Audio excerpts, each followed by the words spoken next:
to leadership. So with that in mind, let me introduce our guest today, Matt Paddock.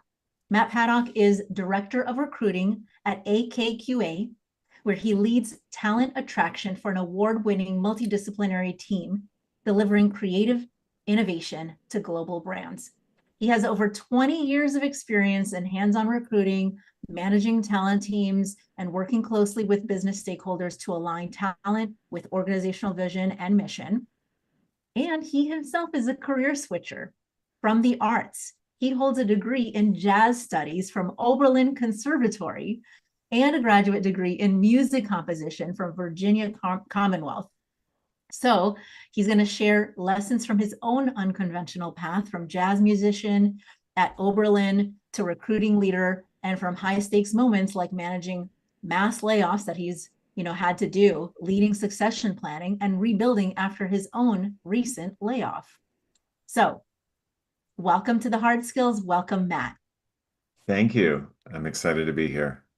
Absolutely. Okay, so let's start with the most obvious, what everybody I bet is asking and wondering about. How did you transition from music to talent acquisition? Yes, as much as I would love to say that there was a grand plan that I architected at the tender age of 25, 26, the fundamental reason was financial necessity. And I think any artist, any musician will understand it is a tough way to make a living. So at that point, I started taking my day job, as we called it, more seriously, and was actually genuinely surprised that it was working well. I was making money, I was advancing in my career, and it really did take a while to separate where I had come from with where I was going.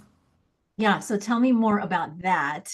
How did you make meaning from that? And were there sort of like aha insights about um, how the two connect in your mind? Sure. Yeah, I think a fundamental part of my career story is actually the example that I had, which this is true, I think, of most people. My parents were entrepreneurs. My grandparents were in business for themselves. And so I had no real paradigm for going to work. I never really had that model in my Interesting. mind. And my parents, of course, thinking about me going into business as a musician, were like, that's fine. That makes total sense because they had done that for themselves. And when I started going to an office and doing a, 8 to 6, 9 to 5, whatever we're calling it now, job, there was just there was no frame of reference. I'd never seen my parents do that. I didn't really have an understanding of what it meant to do that. So I was honestly just going day to day. And I had massive imposter syndrome, and I can remember sitting in what was my first kind of real job in recruiting, and I was objectively doing well, but I was literally thinking someone is going to walk in and escort me out of the building because they've discovered that I'm actually a musician and not a recruiter. And it was a palpable thing. So the meaning in it, again, I think came from the affirmation of feedback at work, of, money in the bank, and the realization that it was not only possible to do something else, to make money doing something other than playing saxophone, but there really was opportunity, there was advancement and fulfillment that way. Yeah, so interesting.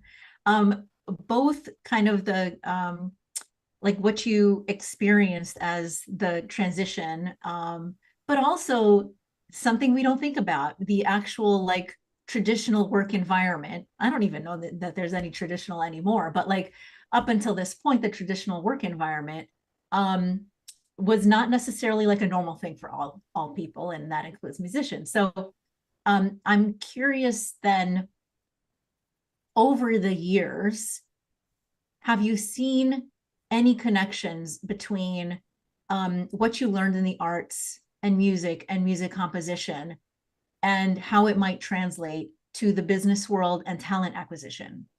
Sure. I think one piece that I would point to is just creativity in general. And I Mm, work now in a creative industry, so it's not a controversial statement. Everyone who works in marketing and advertising fancies themselves at least creative adjacent, right? But at the time, going into an office, wearing a suit, in sales essentially, because that's what I was doing was recruiting and staffing sales at the time.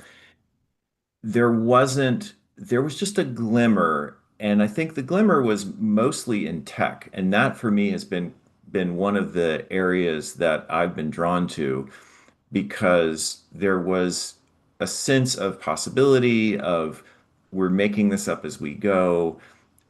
So early on, I got an opportunity to do some tech recruiting, and they weren't my people in the sense of musicians and artists, but there was a real similarity in terms of people that were inventive, that were, I think, creative. And I think any developer, software developer, or tech person, especially now with AI, I think we've come all the way to where, the technology layer is just this catalyst, I think, for creativity. Back then, it was a little harder to see the connection, but I did feel like I wasn't having to just turn off my creativity. I was problem solving. I think another aspect of being a musician, especially, is I wasn't a solo musician. I was always with people. I was always in a band or a group. And in those settings, relationships are super important. Harmonizing is literally a music term. So, having harmony and being in sort of uh, good company, being good company, I think all of that lent itself to being a person in the workplace that people enjoyed being with, or as a recruiter, even being compelling or being able to talk to people and again, as we think of ourselves in talent attraction, being able to paint a good picture and be an appealing person for candidates. It- I'll be honest, I can't connect all the dots, but I think the creativity piece is the part that sticks with me as I think back to that time. yeah, and I am thinking about another connection. I don't know if it's right, but I'll put it out there as I think about, especially when I think about jazz, right?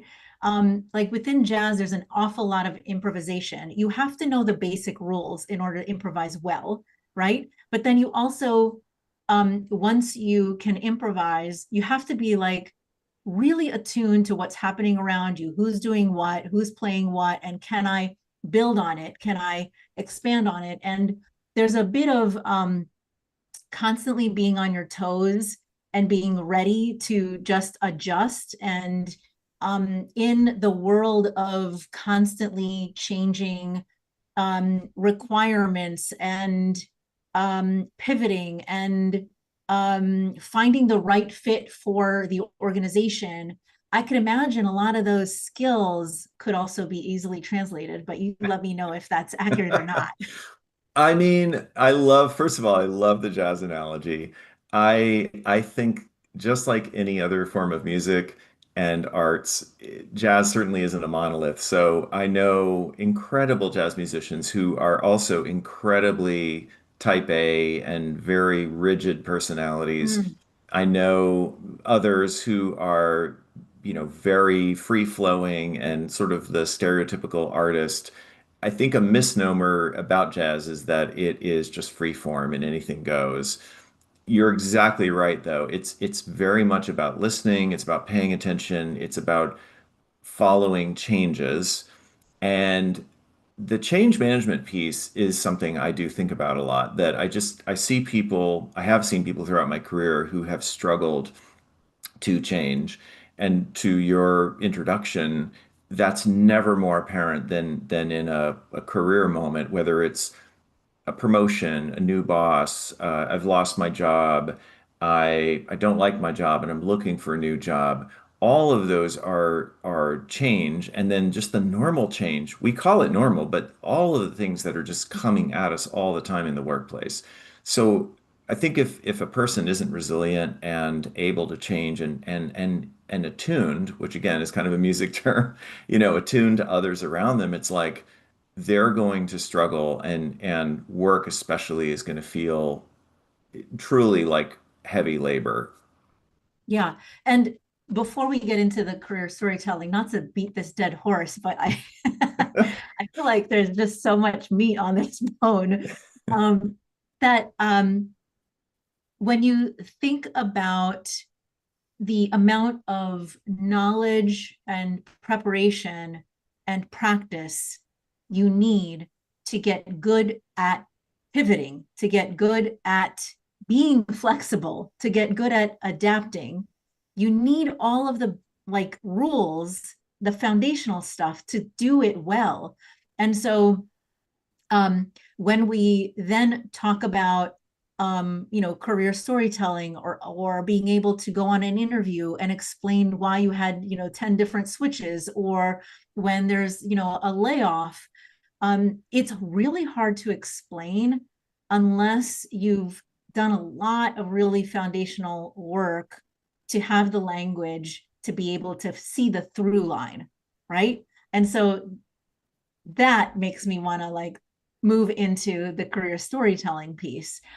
um how We're going to talk about this most of this time together, but how did you, out of all the things you could do and focus on from your talent acquisition experiences, why career storytelling? Why did you sort of like get interested in this piece?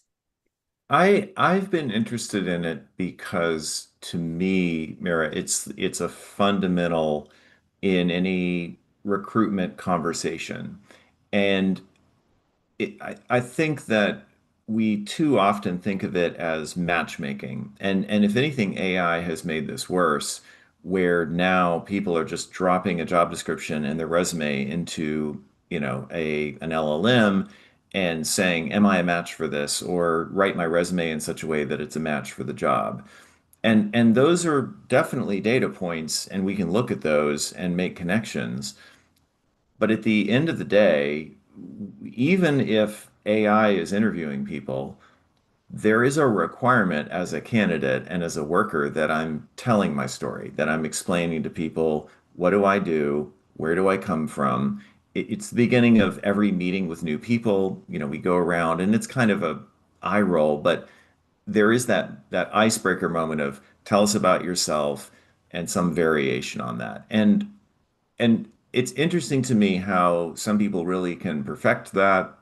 It's not something we're just born with, it's something we learn. Yeah, absolutely. I have lots of questions about the tell me about yourself. So, with that in mind, I'm noticing that we are going into the first ad break. So, let's do that first. Then we'll get into that question in particular, and why people stumble so much around it. So, we're reaching a brief ad break. You're listening to The Hard Skills with me, Dr. Mira Brancu, and our guest, Matt Paddock. The Hard Skills is sponsored by TowerScope, my leadership and team development consulting firm. You can learn more about it at gotowerscope.com. And I also wanted to share that today is the last live stream we'll be doing with the Hard Skills Show. So if you are listening right now, this is your last chance, Tuesday, December 16th. If you are here with us, 5 p.m. Eastern time on LinkedIn, YouTube, Twitter, Twitch, all over the place through talkradio.nyc, and you want to engage with us, leave us a message, ask us a question. This is your chance, your last chance to do that with me. And with that in mind, we'll be back with our guest in just a moment. Are you a conscious co-creator? Are you on a quest to raise your vibration and your consciousness? I'm Sam Leibowitz, your conscious consultant, and on my show, The Conscious Consultant Hour, Awakening Humanity, we will touch upon all these topics and more. Listen live at our new time on Thursdays at 12 noon Eastern Time. That's The Conscious Consultant Hour, Awakening Humanity, Thursdays, 12 noon on talkradio.nyc. Are you a high-achieving, growth-oriented leader? Are you interested in developing your authentic leadership while creating a healthy, inclusive workplace? Hi, I'm Dr. Mira Brancu, host of The Hard Skills on talkradio.nyc at 5 p.m. Eastern on Tuesdays, where we discuss how leaders develop the hard skills needed to make a greater impact. We interview experts, have live coaching, and tackle these challenges. Listen to The Hard Skills on Tuesday at 5 p.m. Eastern on talkradio.nyc. You're listening to Talk Radio NYC. Uplift, educate, empower.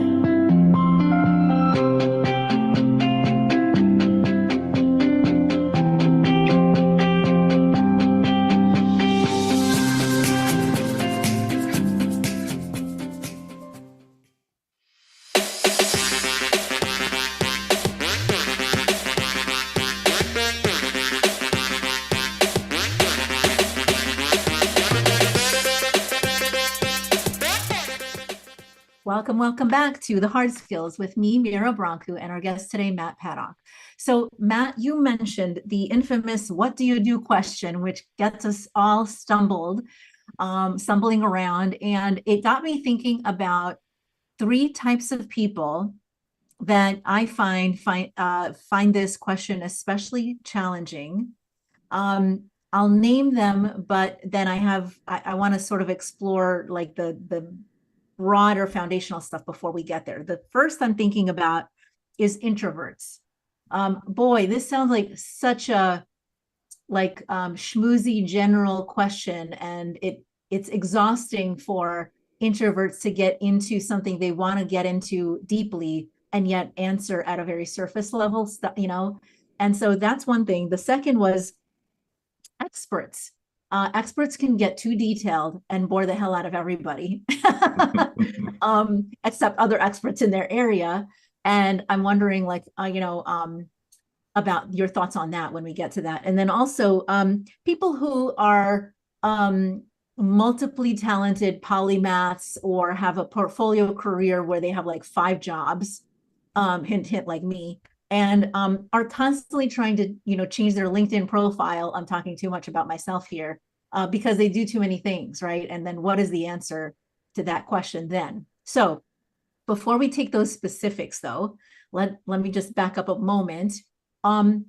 When somebody is really good at career storytelling, what is the impact that you have seen in interviews or communicating with employees or in other settings as a talent acquisition person?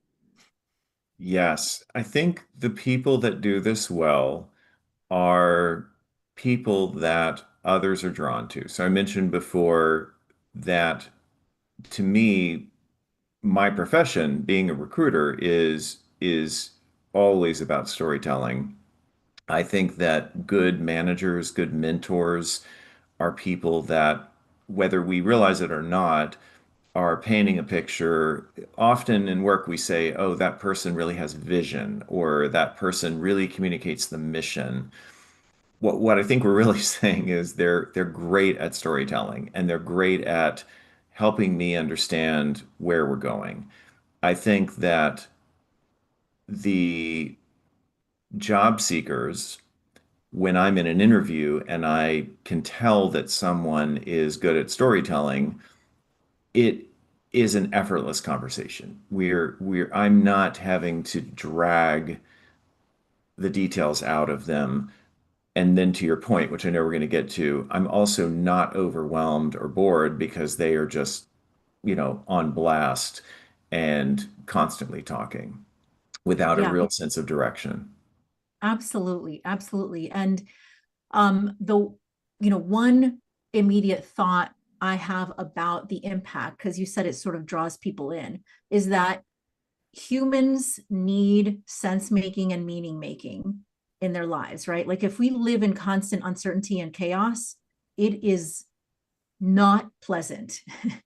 And if you have somebody in your life that can make sense of it with some through line, that we're going somewhere and there's a purpose to this, it feels like a vision. It feels like hope, right? So I'm curious from your perspective, given that, how useful And why is that so important with, for example, layoffs and large disruptions and even navigating AI? I know you talk about like the applications. I'm curious how you make that connection. Well, I think we're in a moment now, and I'll sort of go backwards there. I think we're in a moment where a lot of people in specific areas are wondering if AI is, fundamentally replacing parts of their job. And honestly, recruiting is one of the areas I like to say AI is really coming for. Mm-hmm. So many of the demos, we're seeing the idea of like, put 5 resumes in and tell me how these resumes match this job description. We're seeing a lot of tools that are assessing people. We're seeing people that are using AI tools to write better resumes and all kinds of other applications. So the story there is about how I'm relevant in 3 to 5 years, maybe 2 to 3 years, when AI is not just available, but maybe dominant and maybe just woven into so much of what I'm doing. Obviously, designers, musicians, writers, strategists, analysts, finance people. I mean, one of my colleague or friends that I play music with here, his son is an underwater welder, and we were joking that's a job that AI is not taking, but Yeah. the amount of jobs like that we know are just AI proof in some way. It seems like it's getting smaller and smaller, right? And in a workplace setting, when change comes, the same thing happens. It kind of starts at the edge, and then eventually it's just everywhere. And people's ability to get on board with it and understand how they fit in this new structure, whether it's a reorg or some software system is being overhauled and replaced, a new manager, many things can prompt that. But those are and layoff to hit the last one you mentioned. I mean, that's a huge moment of reckoning where I think very few people day one after a layoff are like, cool, I know what to do now. Yeah. I just had a kind of a realization as you were talking about what has been one of the most consistent things across human species, regardless of the many technological changes that we've gone through as a species. Storytelling. From the very beginning, storytelling is what's Painting on kept us rocks. going, right? Big light bulb moment for me here. Okay, so with that in mind, going back to like the people who might have some challenges with this, let's explore experts, introverts, multi-talented, multi-interested people. What are your thoughts, your recommendations for how they can reframe this or view this or find a way to step into this career storytelling skill set? Yes, I mean, introvert is a tough one. It's my opposite style. And what I think of with introverts is the mistake I think that extroverts make in assuming that because someone doesn't say a lot, that they don't have a lot going for them, or they're not thinking a lot, or they don't have incredible expertise to share. So, in a normal workplace setting, I think the challenge for all of us, but especially extroverts, is how to find ways to make introverts comfortable enough to share what they know. And anyone who has an introvert friend or colleague has figured out they're brilliant. They have a lot on their mind, and it's just finding the right way to share it. And it's also recognizing that sharing to some degree and in certain settings is really draining for introverts, where in the case of an extrovert, it really charges their batteries. So I think the introvert, honestly, is more likely to rehearse, think through the story that they're going to tell. really take the time, craft it, practice it. And one thing they probably won't do is they won't overload. They won't be guilty of, 100 words where 10 words would do. They Yeah. may get nervous, but their nervous kind of looks like withdrawn, not over talking. The experts, to the second one that you mentioned, not that they're necessarily all extroverts, but there's a certain effect, and I don't know what it is, but when someone becomes an expert, they suddenly feel entitled to spread that expertise around.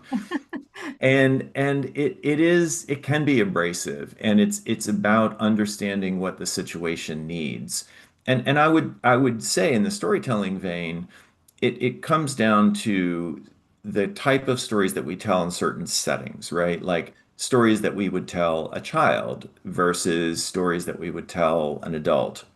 Stories that we would tell around a campfire when somebody says, tell a spooky story, or stories about holidays and festive events. So we all have the context, and I think what happens with experts is they don't think about the context. They just think about what they want to share. Mm. And frankly, anyone who's ever had a child understands this. My kids have been experts in my life together with them, where all they want to talk about is boats or tanks or elephants. And like that's an example of an expert who has kind of lost the context and is just nonstop talking about whatever they have learned to the nth degree.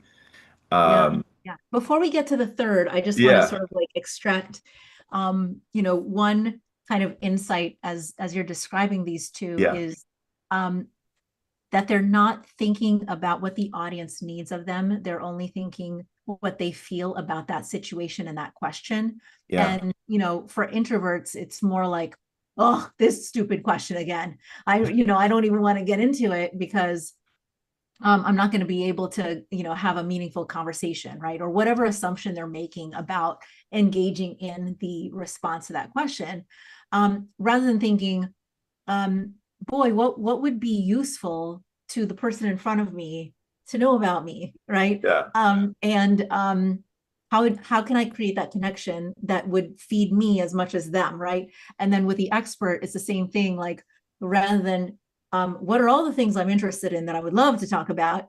What are they interested in that they would love to hear from me about because of this context, right? yeah, So, tell me about the last one, the yeah. multi-interested, say a lot of things about a lot of things. I mean, I think the polymath and the person with many interests, it's very similar to the expert. It's about that context and that filter. And for me, and I would just say, I'm interested in a lot of things. And since this career switch we talked about, if someone wants to talk about music, I'm always excited to talk about music, but I need to know that they're interested in that conversation. So I'm not putting that out there. I'm not leading with that. And I'm also not leading with, hey, I'm about these five things. I probably need to find the one thing that's most appropriate for the audience and the timing. Yet again, we are going back to listening to, just like in music, what is the other person or people on the team or in this environment do? What are they doing? What are they asking of me, or where I can connect, and just offer the connection piece instead of going off into a completely different ballad. Yes. All right, so we're reaching another ad break. You're listening to The Hard Skills with me, Dr. Mira Brancu, and our guest today, Matt Paddock. We will be right back in just a moment. Misalignment within your sales team or with a client stalls deals and creates unnecessary friction for you and the client, resulting in up to 37% lower win rate. If you're in pre-sales, sales, sales management, or sales enablement, and you'd like to increase revenues, win rate, margins, client satisfaction, and stay competitive, this show is for you. Hi, I'm Art Fromm, host of the Making Seamless Sales Show. Please join me live Thursdays at 7 p.m. Eastern on talkradio.nyc.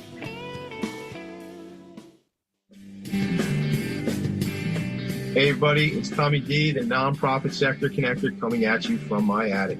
Each week here on talkradio.nyc, I host the program Philanthropy in Focus. Nonprofits impact us each and every day, and it's my focus to help them amplify their message and tell their story. Listen each week at 10 a.m. Eastern Standard Time until 11 a.m. Eastern Standard Time, right here on talkradio.nyc. You're listening to Talk Radio NYC at www.talkradio.nyc. Now broadcasting 24 hours a day.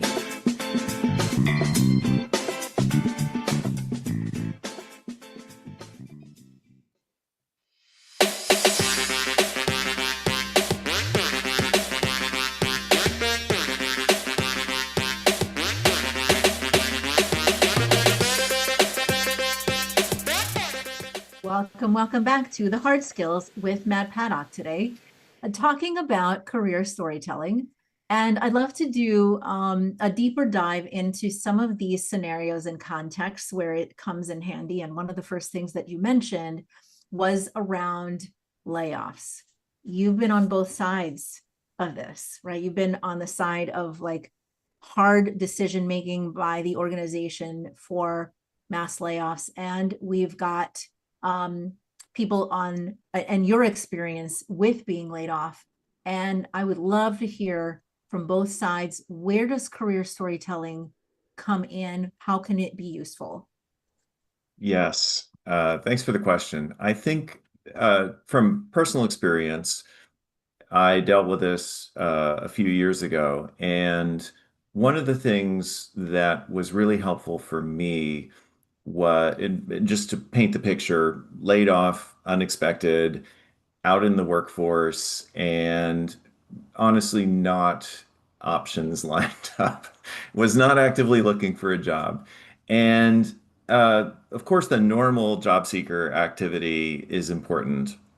But after I did find a job, what I realized is some of the most important actions I took were connecting with people, talking to them about what was going on with me, and honestly hearing them kind of play back to me how they saw me, which is really powerful. Like, I'm emotional thinking about it because the overriding sentiment, at least for me, was like complete despair and panic.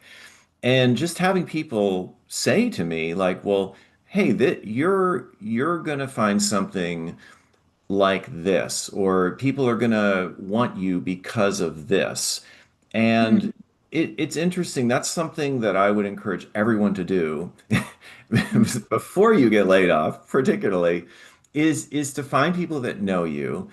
Maybe not people that know you with like a strong bias, right? Like your family, your parents, your children, they're always gonna probably see you in a way that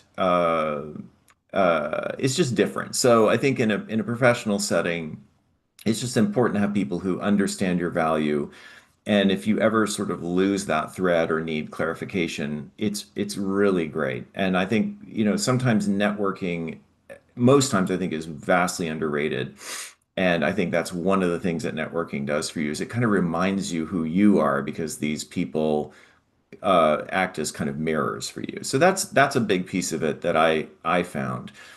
I think that the importance of storytelling, to just answer the question, is, one of the first experiences I had, I was in staffing and I was a recruiter, and we were sent to a mass layoff at a textile company. I won't name them, but they were closing their plant. And so literally these were like people sewing clothes. And this was in the United States. And that in some cases was all they had done for 20, 30 years.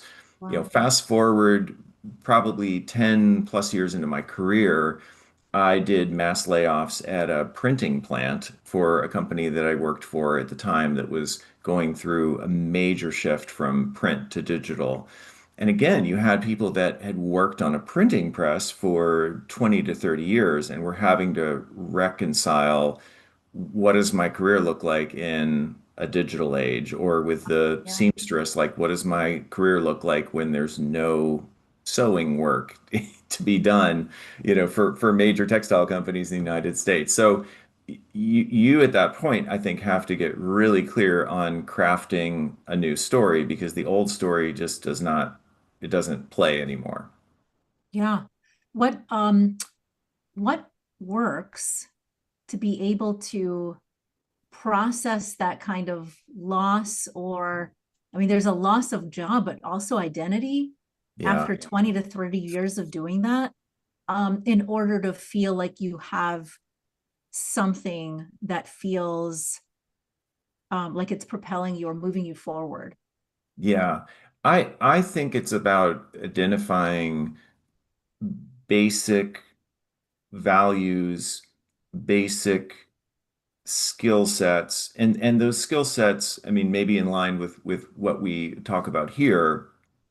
It's not sewing anymore, it's not printing anymore, but if we step back and say, what's my work ethic like? Am I good with people? Am I a good communicator? Am I good at conflict management? There suddenly can be like a whole list of things that we never really think about because we're just kind of immersed in them day to day. A counterexample to layoff is I've volunteered for military outplacement. And it's interesting talking to people who are in their 20 to 30-year military career, but about to go into civilian careers. They have exactly the same challenge of how do I now translate this aspect of what I was doing, which is so dissimilar to anything in civilian life. And you just got to break it down to those fundamental pieces. Once you do break it down, I think you can start building up a new story about how you're going to contribute in a new workplace. Yeah, that makes a lot of sense. I mean, some of the things that I'm thinking about is those are like translatable skills. A lot of people are not able to extract what translatable skills do I have because they're thinking much more in the content of their job rather than the process of what it took to do their job, right? And asking other people to provide you with input from the outside, what do they hear, does help you access that. So if you were to sort of start getting better at storytelling around your career, I could imagine some of those things are trying to think about what are the translatable skills. If I can't access it, who can help me access that information? There's a lot to be said about doing informal 360s, often a 360-degree feedback assessment. For those who are not familiar, is basically asking your superiors or supervisors, your peers, and your direct reports to give you feedback about how you're doing. But you don't have to have that formal process in place to do a 360. You can ask people who know you in lots of different contexts and roles outside of work, inside of work. Can you tell me a few ways that you see strengths that I have that maybe I don't realize? Can you provide me some insights into like what 3 words come up when you think of me, or what you admire about me that I wouldn't even realize, or something like that that helps you access some of those skills. The other thing that you made me realize about the like being in a situation where either you're interviewing or you're talking with somebody about what you do, is that we do have a tendency, most of us have a tendency to just list in bullet points the way our resume is listed in Yes. bullet points about the content, which is super boring for most people, instead of, like the journey you took to get here and the insights you gained and where you imagine yourself going. So if you do networking after you've been laid off, and which is critical, I agree with you, being able to say, I'm not exactly sure what I'm seeking, but I can share with you what I've learned about myself and what I'm excited about and what drives me, or, what I know I love to do, regardless of role, regardless of job, right? Like that starts getting at that storytelling skill set. Yes, it Are there does. others that you would add to that? Yes, I think you touched on a really important piece, Mira, which is the number one piece of feedback that I give almost everyone when I'm reviewing resumes is stop telling me the functional parts of your job. Like, really stop listing out what you did. Instead, talk about the impact that you had. And it seems subtle, but it's really not, because it's all about the the difference that someone makes in the workplace to their colleagues, to the company. Could be making money, saving time, could be just be connecting people and facilitation.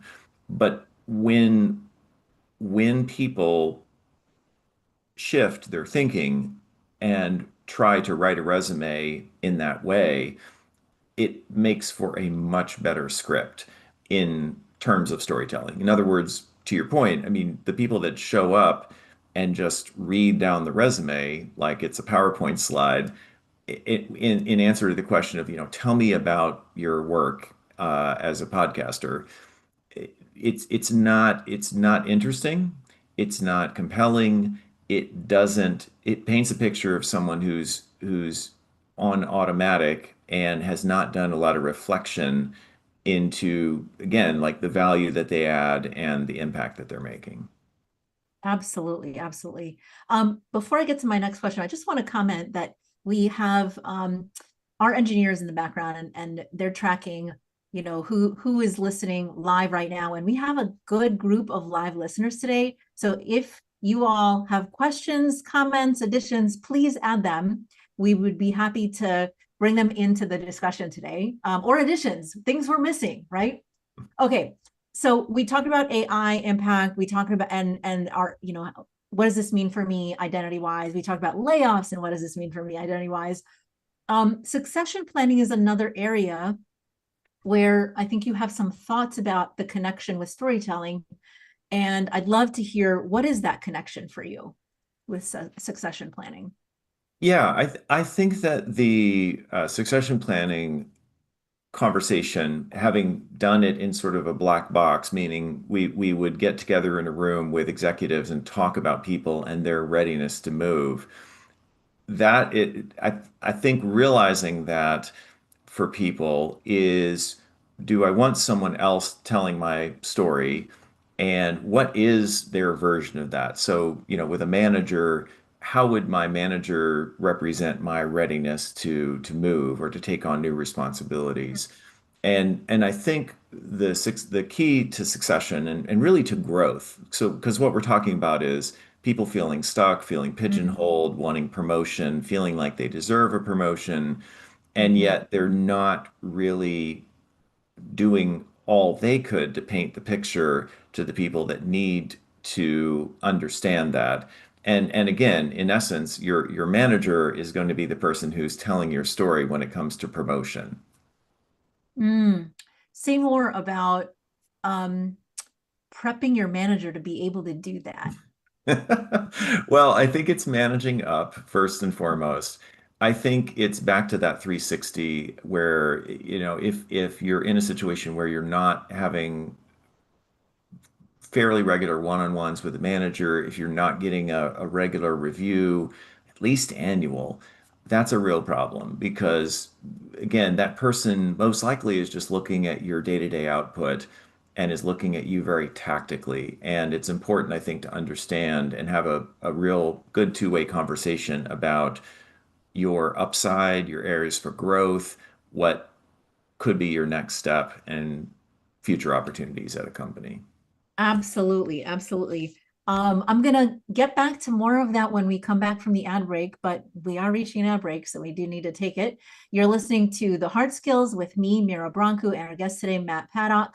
And we'll be back in just a moment. On Frank About Health, we're not just talking healthcare. We're managing disruption and innovation. Over the last 4 years, I've taken you from epilepsy and COVID to mental health, caregiving, and now the front lines of healthcare transformation. Stay tuned for a healthier future as we bring on the innovators, professionals, storytellers, and advocates who show you how to own your healthcare every Thursday at 5 p.m. Eastern Time on talkradio.nyc. Are you a purpose-driven individual looking for deeper healing, clarity, and growth?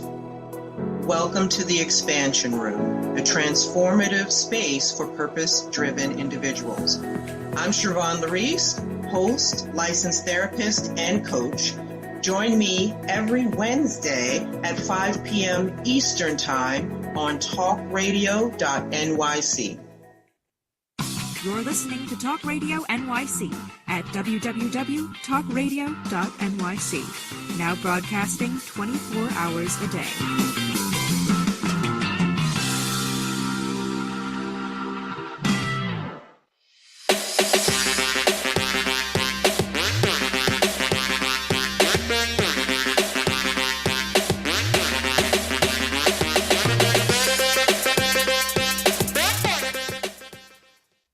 Welcome back to The Hard Skills with Matt Paddock.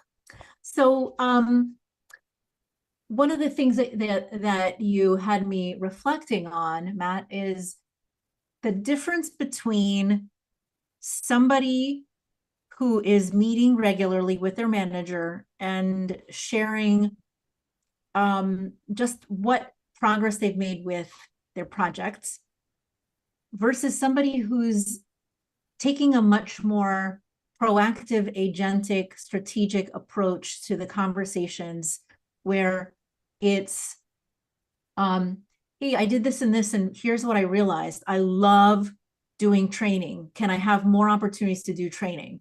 Or I really miss doing this thing that I did last year and I no longer get to do it, but it was so energizing for me. Are there other opportunities? Or I realized I have this gap in budget management, and I know that in the future, if I want to be a leader, I need to know that. Are there opportunities that you can help me get to with that? And that is a strategic conversation, not a I did this, this, and this conversation, which is much more like performance appraisal based, but it's not moving you forward.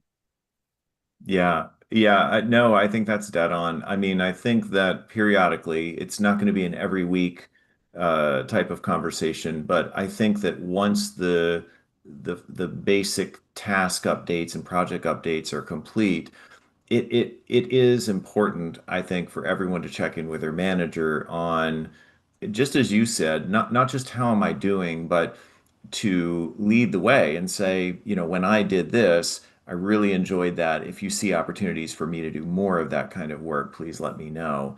And I think, especially in larger organizations and sometimes smaller ones where people can wear more hats, there are real opportunities to get connected to work, make lateral moves, try a project with a different team, or get engaged with another manager.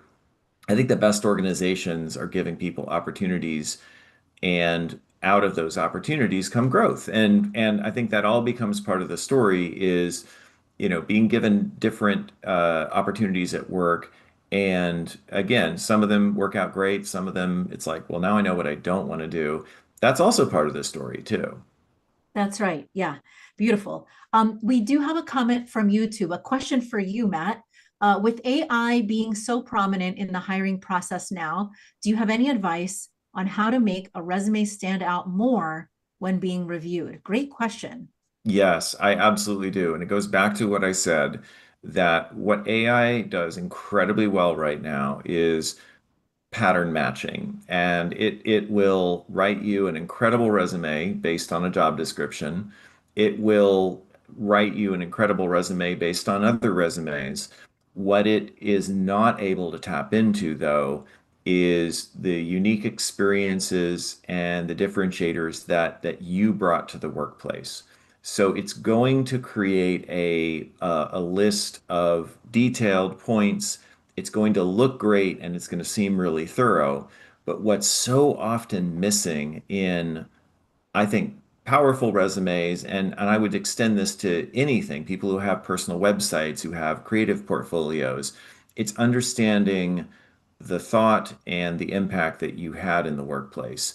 and that you had on other people. And again, maybe there's a world where you write that up and you feed it into AI, but at that point you could have just written your own resume. So I think what AI, there's a number of things that it does extremely well, and I would certainly encourage you to have AI write your resume in relation to a job description, but then go in and make sure that you take a sweep of that as a human to ensure that it reflects the real things that you did and the differences that you made that you want someone to know that are really essential to you and again your experience as a worker. Yeah. And I would add a couple of things to that. One is just an experience I had with a client recently that I've been working with around career development and sort of pivoting next steps. And yes, she probably used, some AI support to be able to make this gorgeous, perfect connection, between everything. However, the thing that struck me, I'm like, this is powerful right here. And AI would never have been able to do it, was the storytelling that you brought up, Matt, which is she recalled a time when she first started out her career within that industry and what she learned from that. And the deep sort of feeling, connection, passion, you felt that right away through what she wrote in her cover letter. And or you could put it on a resume or whatever. That already I know will make her stand out. Like, this is important to me because, right? Yeah. And then I would say again, not to get over caught up in the resume, because as you mentioned, the networking is really important. That's where people make connections with you, get to know you beyond your resume, and might feel like, boy, you would be amazing in our culture because of what you mentioned about blah, blah. And it's really hard to extract that from a resume. Yeah. No, I totally agree. I mean, I think we're very quickly approaching a point where everyone will use AI to write resumes if that's not already happening. So to the person who asked the question, I think that again, when we're living in that world, which you may be already, where 90+% of people are using AI to write a resume, the differentiator will be that human to human connection. It'll be that human expression, to your point, Mira, about someone having an insight that is just unique to them and maybe uniquely human.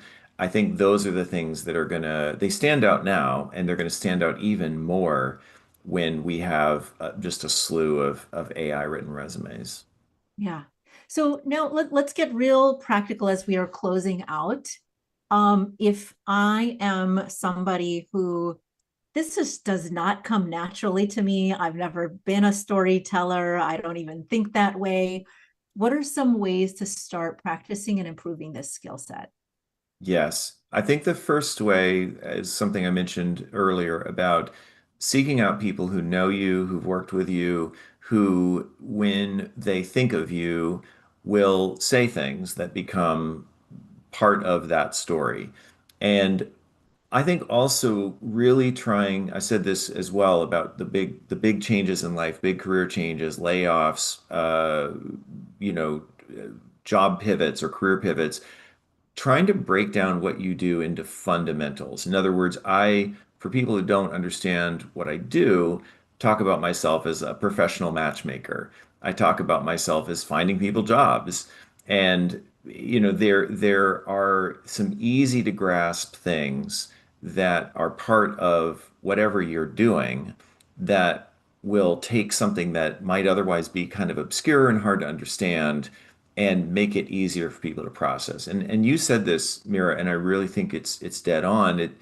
It's less about crafting the perfect story and then we're done and it's one size fits all. It's really about understanding, how do I tell my story to this audience? And I'll go back to the transitioning military folks. When they talk to other military people, they understand each other perfectly well. It's when they're talking to people in the civilian sector that suddenly all the acronyms and the jargon is some now meaningless. And I think everyone has that. Every little subculture at work, every little discipline or profession has that. And it's understanding, okay, we've got to strip that sort of jargon and that specialty language out and get down to something that literally at the, the holiday table when I'm talking to my, aunt or uncle, I can express it in a way that they will understand without any special context. I completely agree. Jargon, acronyms, things that are within our industry, things that came from our traditional professional training, are all great to connect with the people within our profession, and terrible in terms of connection with anybody else. It creates divides, it Yeah. creates silos. And so the more you can just sort of identify what are those things that create the divide between me and somebody else, and instead what is a simple way to explain what I do, the better. And for those of you who are feeling like, oh, I have to be an inspiration. No, you don't have to be an inspiration. You don't have to be an inspirational storyteller. You don't have to like get on stages and be like, Mel Robbins or anything, and it's finding ways that this comes naturally to you, right, as a person. And I will, share that for me, what that has meant is, in order to get good at translating, which is what this is, I have paid very close attention to what causes people to ask more questions and lean in. And the Yes. moment I see them asking more questions and leaning in, that tells me, write this down, Mira, because that's part of your story, because people love it and are interested. And Yes. if I see them getting bored, don't include that, Mira. No, nobody's interested. That's a really uncomfortable truth. And I say this to people about resumes, that you are earning people's time one line at a time. So that idea that, oh, well, this is this great thing in the middle of the resume. Well, guess what? They're not going to get there, because the top of the resume is just a list of keywords. And the same is true with cover letters. The same is true in conversations. And we all know this from socializing. If we're out at a party and we start talking and there's like an extended silence, and then we just kind of fade away from the other person. To your point, I mean, that's a failed communication, and there was no connection made. And I think in storytelling, it is about earning that attention. And it doesn't have to be dramatic. You don't have to be an extrovert to do it. It's really about something that's authentic, that's well articulated and clear, free of jargon and buzzwords, and very ownable. Something that when I do lean in and say, "Oh, you mentioned this, Mira, tell me more," there is more detail to share. Absolutely. Okay, we are reaching the close of this. If people want to learn more about your work, how you can help, where can they learn more about you? And those of you who are watching live, I am sharing one place that you can find. But Matt, for those who are listening, how can they find you? LinkedIn is a great place to be. So I would say that's a perfect starting point. And I definitely connect freely, make time to talk to people there. And it's been an incredible source of connection for me. Awesome. So Matt, M-A-T-T, Paddock, P-A-D-D-O-C-K is how you can find him on LinkedIn. And yeah, you can find us both there. And so if you've had insights from this episode and you are inspired to do one thing, just one thing differently or new with this storytelling idea, share it with us on LinkedIn, since we both live there anyway online, and so that we can cheer you on. And also share it with us at talkradio.nyc. This podcast is also being live streamed on and available on Facebook, Instagram, Twitter, Twitch, Apple, Spotify, Amazon, all over the place. And it comes, out on audio in a couple of days. So even if you're listening, follow up. track us. And I want to mention again that today is the last live stream we'll be doing through talkradio.nyc. After today's episode, we are taking a 1-month hiatus, and we'll be right back on the podcasting and YouTubing stuff January 13th, and with a slightly different structure. We will share more about that in the new year, but for now, I just wanted to share a huge thank you and shout out to the entire talkradio.nyc team, including our engineer, Jessica, our current engineer, Sam, who's been behind the scenes producing the show since the very beginning. We started with talkradio.nyc only a couple of months before, after Jessica started. The whole team, including owner and director Sam Leibowitz, was there exactly when I needed them, with this level of support and handholding to get me started. And my show would not exist and be the success it is now without them. Also, a reminder, if today's episode resonated with you, you can share it with a colleague, leave a review. You can contact me through gotowerscope.com. And closing out, remember, together, we can navigate these complexities of leadership and emerge stronger on the other side with some of the skills that you learned from Matt today. So thank you for joining me and Matt Paddock today on this journey. This is Dr. Mira Brancu signing off. And until next time, in the new year, stay steady, stay present, and keep building those hard skills muscles, including now career storytelling. Take care, everybody.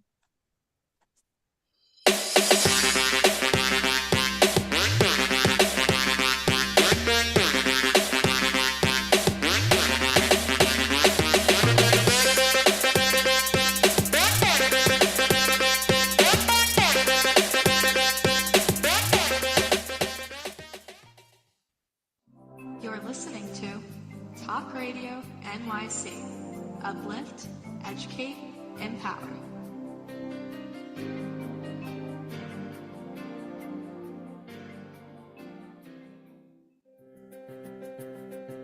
On Frank About Health, we're not just talking healthcare.